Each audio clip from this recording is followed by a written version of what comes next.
What's up, guys? It's Parallax Abstraction, and this is Retro Flashback, showcasing gaming's roots for a new generation. So today we're taking a look at our first ever game from the Atari 8-bit computer line, so specifically the 130XE. It's kind of funny that I haven't done this yet, because while I grew up largely around Commodore 64s, the computer that we had in my house growing up was actually an Atari 130XE, which was the sort of Atari equivalent to a Commodore 64 of a 128 or something like that. They were kind of... how do you want to put it? They were kind of equivalent, but not really, if you will. And this is rather interesting because the majority of games were originally made for the Commodore line back then, because that was sort of the more popular one. And the Atari 8-bit line usually got ports, but they typically weren't very good. This game is the opposite of that. This was actually originally made for the Atari 8-bit line, and it got Commodore and Apple II ports that were actually not nearly as good. So I'm looking forward to checking this out, because this is a game I played a lot of as a kid. So this is the Great American Cross Country Road Race, and yes, indeed, you saw the logo at the beginning there. It is put out by Activision. This was developed by a single guy named Alex DeMeo, but Activision was the publisher behind it. And it's an interesting game because it combines a lot of elements of different kinds of racing games of the day, like Enduro, pole position a little bit, maybe even a little bit of something like Outrun, which would come later. And it was actually fairly deep for racing games, which were usually not all that involved on the 8-bit line. So yeah, we're going to take a look at this here. So it is literally what it says it is. It is a Great American Cross-Country Road Race. You're racing different stages to get from one end of the country to the other. And there are multiple different routes that you can take if you want. And in addition to that, there are... So you're racing for accuracy and obviously trying to get there. Well, your ultimate goal is to get there as fast as possible because you have a leaderboard. You're not just trying to get to the end, you're trying to beat the time. And the cool thing is that you could actually save your scores to the disk and load them back in later. So you could essentially have leaderboards, which you could pass back and forth between friends, and you could basically try to race for the best time. And it had different routes, which had different weather conditions that raced at different times of day, and therefore made things a lot more difficult. So you see here, Los Angeles to New York, so it's asking, do I want to race this route? You can say no, so there's Seattle to Miami, San Francisco to Washington. US Tour, which is the sort of epic one, as you can see there by miles, it takes you, frankly, I mean, you're literally going through the entire US. It's kind of nuts. But let's pick a basic one here. So this is Los Angeles to New York, so you're going to pick the route, and so you want to start your engine. And you could choose, as you can see here, now your ultimate goal is to get to New York, but you could do it in different ways if you wanted. So you see I could go to LA to San Francisco here, I could go to Albuquerque, or I could go to Phoenix. So you can pick each stage as you go, which was quite innovative. You can also advance the time of day that you want to start. So if you actually want to start at night, you could do that if you like. So you see there, it's showing the number of miles you have to go and the timer. So different routes are longer and will get you further to the goal, but also... they'll be longer and potentially more challenging. So let's go, let's take this one to Albuquerque. And off you go. Now, what was interesting about this in particular is that this game had a number of different mechanics that you had to look after while you were playing it. So the 8-bit computers, by and large, only had one button on the joystick, right? You had a joystick and you had a single button. Now, when you think of a racing game, you think, well, you need accelerator, you need brakes, you need a whole bunch of different options, right? Well, this had a very innovative control scheme because this game, in addition to that, actually had a manual transmission. So we're going to explain these various things like the gas and the radar warnings and stuff later. So, but you'd control that all with the joystick and the one button. So the button is your accelerator. And what you have to do is to shift. When your RPM gets high enough, you have to push up on the joystick to move up a gear, and then when you hit the brakes, it actually does downshift for you automatically. So it's kind of a hybrid, and it's a very interesting system that they managed to come up with something that had the sort of thrill of playing with a manual transmission, but they did it with a very limited control scheme.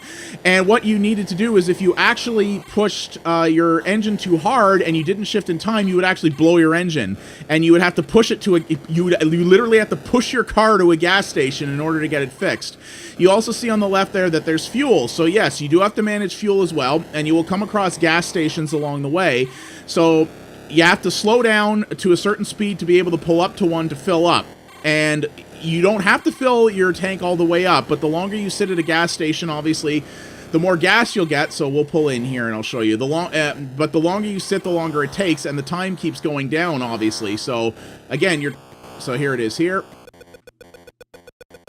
So you see the timer keeps going, right? So because you're racing for time here, you really want to minimize that, and you want to min-max your fuel. You don't necessarily want to fill up the entire way at each time if you're going for the best time here. So your goal is to go as fast as possible, but obviously, you don't want to hit anything, because if you hit somebody, that's what happens. So you need to be careful about that as well. Now, you can hit cars as much as you want. Oddly enough, your car is pretty much indestructible, but when you hit a car, it slows you down for a few seconds, and basically it hinders your progress. So you want to avoid that. So you want to go as fast as possible, but you also want to make sure that you don't hit anybody. So you'll be accelerating and decelerating. Okay, city limits, so that means we're under 150 miles away. So you want to accelerate and decelerate as much as you can, or you can also maintain a constant speed if you want, just like this, if you want to do that, right? But obviously that's not going to, necessarily give you the best time. So you're really trying to get there as fast as you can. So there's the city. It's popping up in the distance. There's a little different background there for each of the different cities in the US, which I think is a nice little visual touch. And we've made it. And here we go. And here's our next thing. So you can see where the different, and I'm in first place. Nice. So there's normal road conditions. You can see, so we're going to try to aim lower here, I think, because I want to show you guys what some of the different conditions look like. Yeah, you could advance your time so that, for example, if you want to, if you don't want to race at night where you have much lesser visual fidelity, you could do that. But if you don't want to race at night, you could advance to the day, but obviously that's going to shave time off your total. So if you're aiming to be the top of the leaderboard, you probably don't want to advance time and race whenever it tells you to race. But racing at night in this game is a lot harder than racing during the day. So you maybe don't necessarily want to do that. So here's what I'm going to do here. So there's gas coming up, so I'm going to show you what happens when you blow your engine or run out of gas. So there, I popped it, right? So what you got to do, you got to mash the fire button. There we go. So you got to mash the fire button in order to push your car to the gas pump. And you can still do that and win a stage, but it all depends on how far away you are from a pump when things happen, and how fast you can mash the button. You can push your car somehow up to 30 miles an hour, which this guy can run real dang fast. That's all I gotta say.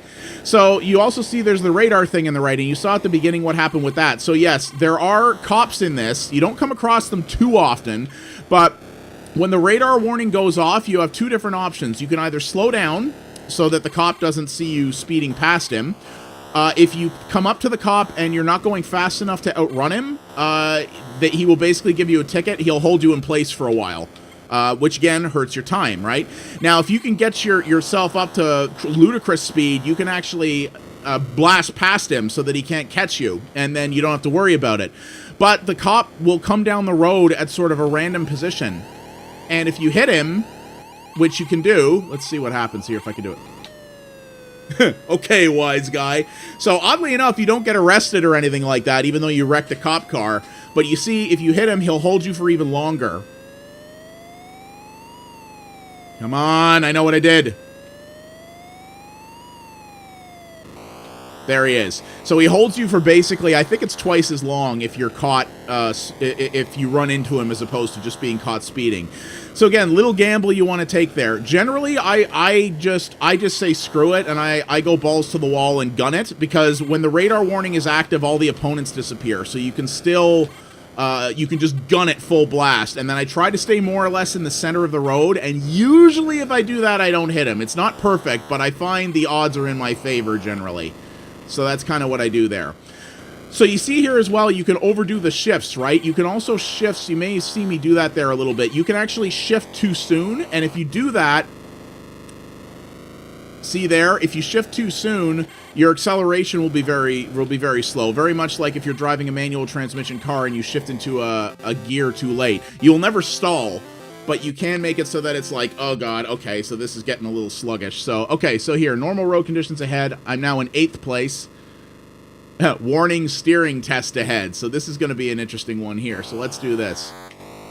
So yeah, this is one, this is a little challenge level that it has. So you don't have any opponents, but you see what's happening here. You're effectively driving on a closed road, and you've got to steer past all these different things. So again, it's a short stage. Okay, so I'm low on fuel now, so I definitely got to pull up on the right here. So it will give you plenty of visual warning when you're low on fuel as well, so it's kind of hard to miss, right?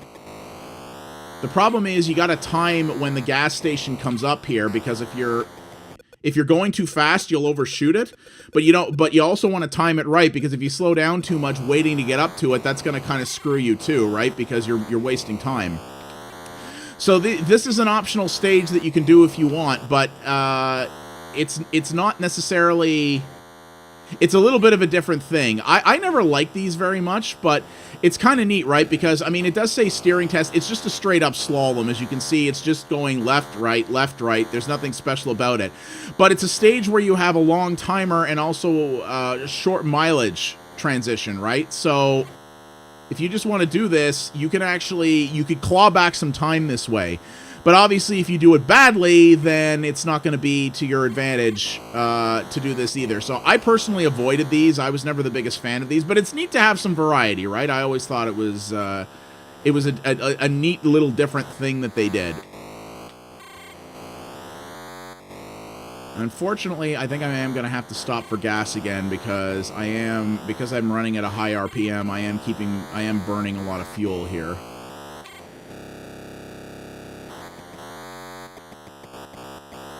All right, there we go.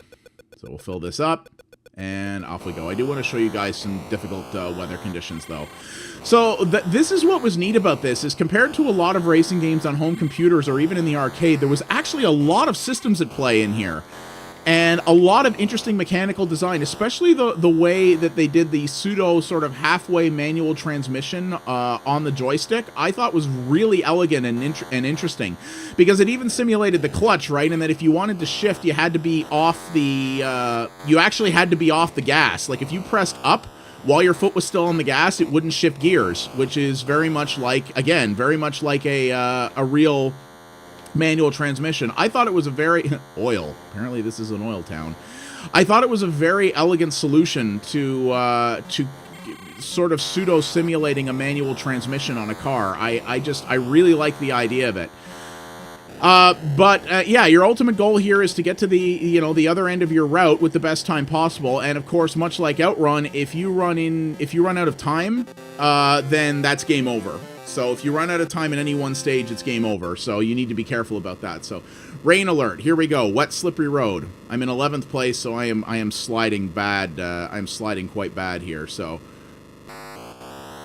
and it's nighttime too. And there's the puddles. So again, difficult road conditions.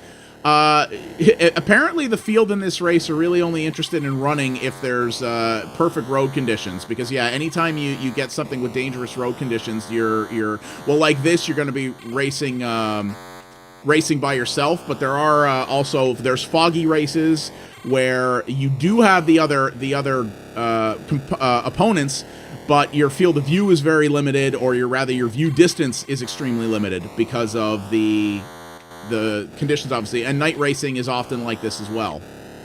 So, yeah, there was a lot to this game, which is what I really liked. You know, the fact that it's you actually had the equivalent of, like, it was not an online leaderboard, obviously, but you had the equivalent of a leaderboard where you could save your times to disk to either race against better times that you've set, or even friends if you wanted to copy the files. You had the pseudo manual transmission thing. You had a whole bunch of different there we go. You had wide varieties of opponents. You had road conditions. You had different routes you could take. You know, you had the crazy endurance mode if you wanted to do that. If you wanted to... Oh, jeez. This is really... I am really living dangerously right now. YOLO! You had the crazy endurance mode. It's daytime again. You had the crazy endurance mode if you wanted to do the whole US tour thing. There was a lot of replayability here, especially because it was largely a time attack game. And there was really nothing quite like this at the time, and it was a really, on the surface, it looked like a pretty basic arcade game, but once you sat down and played it, you realized what a crazy, oh geez, I'm gonna make it, yes! You realized what a crazy amount of depth there was, and I never really played anything else quite like this on a home computer before. What other routes do we have here? So I could go down to Florida. I kind of don't know why I'd want to do that, but so let's aim for Charlotte. And so this gave me a radar warning right off the bat, so I probably can't get up to the needed speed to outrun the cop here. I believe it's 55 miles an hour is the speed. I believe that because that was the U.S. national speed limit. Well, I say at the time, I believe it still is. But you see how long it is? So you had to learn to time... Crap, I missed the gas station. So you had to learn how to time this, right? Because it was a long time until the cop would come up. And I believe if you stayed under the speed limit, you might not even see him. It would eventually just say, all right, there's nothing here. Oh, good God, come on. These friggin' Charlotte cops, man. Oh, there he is. Right, oh, that's what it was. Yes, you have to get past him, but without being excessively speedy, I think is how it worked. There it is. That's right, you had to get past him. My mistake. I thought you had to wait him out. So, well, I kind of completely boned my time on that one, so... but as you can see here, we're getting further into the race, so the field is getting a little bit more crowded. There's a lot more traffic to navigate. And these last stages get tough. And the thing is, actually finishing a stage in this, like getting from one end of the country to the other, was not necessarily that hard. Like, this game was not that hard if all you wanted to do was just get to the end. But if you wanted to get to the end with the best time, you had to drive, you had to live dangerously. I ran into the gas pump. Well, good on me. Yeah, you could finish this game relatively easily, but if you wanted to be at the top of that leaderboard, which was sort of your ultimate big objective in this, you kind of had to live dangerously, and you had to drive really, really aggressively and really fast, and you had to be... Okay, I'm going to get this right this time. And it... Oh my God. You can have bouts of frustration like that too, where you're going like 2 miles an hour too fast, and you're like, oh, come on! So I'm going to really gun it here, because I want to get as far to the next gas station as I can before I run out of fuel. Okay, so here's what's interesting, right? You run out of gas, it doesn't stop you. See, you sort of crank down, so you can sort of you can actually use that drift if you need to, but now, whoops. Oh, shoot. You know what I just did? I hit the wrong button, and oops. I hit the wrong button, and I restarted. So, good on me. Oh, well. Anyway, you guys were seeing what it was there anyway. There's no real special finish or anything. It's just when you get to the end of a stage, you get to file your time on the appropriate place on the leaderboard. That's basically what the deal is for it. So, but... yeah, this was a really cool title at the time. You know, it was a one-off. There was no, this didn't become a series or anything like that. This was just a one-off game, as many titles back in the 8-bit era were. You know, they didn't become franchises. This is not the Activision of today we're talking about here. Definitely not. Though, to be fair, the Activision of today spawned out of this Activision eventually going bankrupt. So, who's to say which one's doing it better, at least from a business perspective, right? But it's a... So we're sort of maxed out there. This car can really motor, as you can see, 240 miles an hour. So, but it was actually very challenging if you wanted to go for leaderboard positioning, and that's really what you wanted to do. So it behooved you when you played this to sort of memorize the routes and learn how to min-max, you know, when you stopped for gas, how fast you drove, how aggressively you drove. It really rewarded replayability because it really required that in order to give you sort of the strongest possible time potential. And I thought it was really cool for that. You know, don't get me wrong, I like games like Pole Position or Outrun or Enduro, which is probably the closest analog to this, or things like that. Those are all very good games.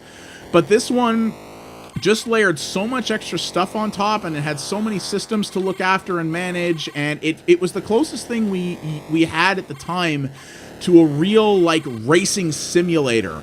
This was hardly a simulator by any modern standard, but nonetheless, it was what this guy managed to do with an 8-bit computer was pretty amazing, and it was a very impressive feat at the time, and something you really needed a computer to do. I don't know if you could have pulled this off on, say, an Atari 2600.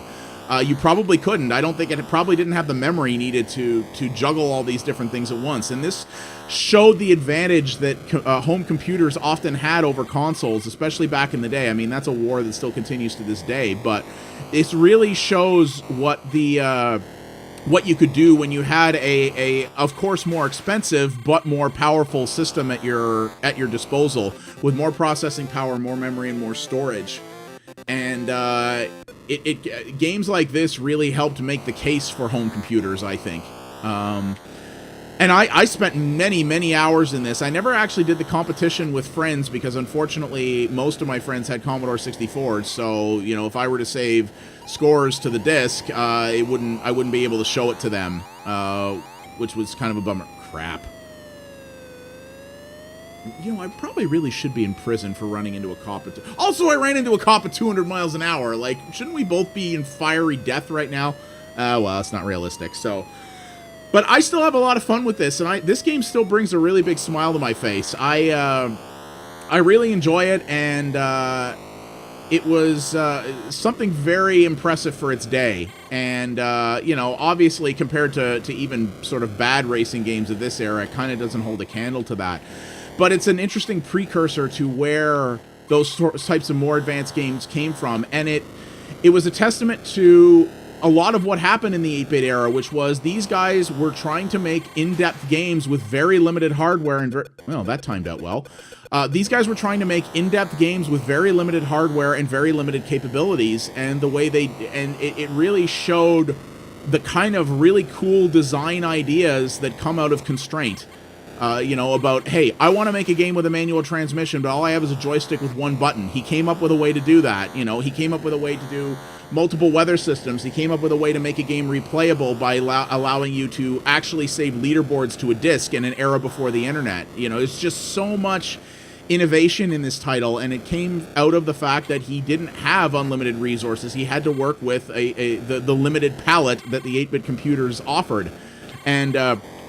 And he did it first on the Atari 8-bit, which was very unusual. Again, these games usually were on the Commodore, or even the Apple II in many cases. It was rare to see a game that was an Atari game first. But this guy did it, and it's still something really special, and it's something I remember very, very fondly, both because it was a good game and also for the innovations it made. So yeah, that is The Great American Cross-Country Road Race, developed by Alex DeMeo and published by Activision in 1985 for the Atari 8-bit, the Commodore 64, and the Apple II. This is absolutely the version to play. I've tried the Commodore version. It kind of doesn't hold a candle to this in terms of production value. It was ported by another programmer, and it just wasn't nearly as good as this one. This was... But as historical racing games go, this is one that gets often overlooked and not talked about very much. But I say it's arguably one of the best of its time. Definitely something you should check out if you're curious about the history of racing games. Thanks for watching, everybody.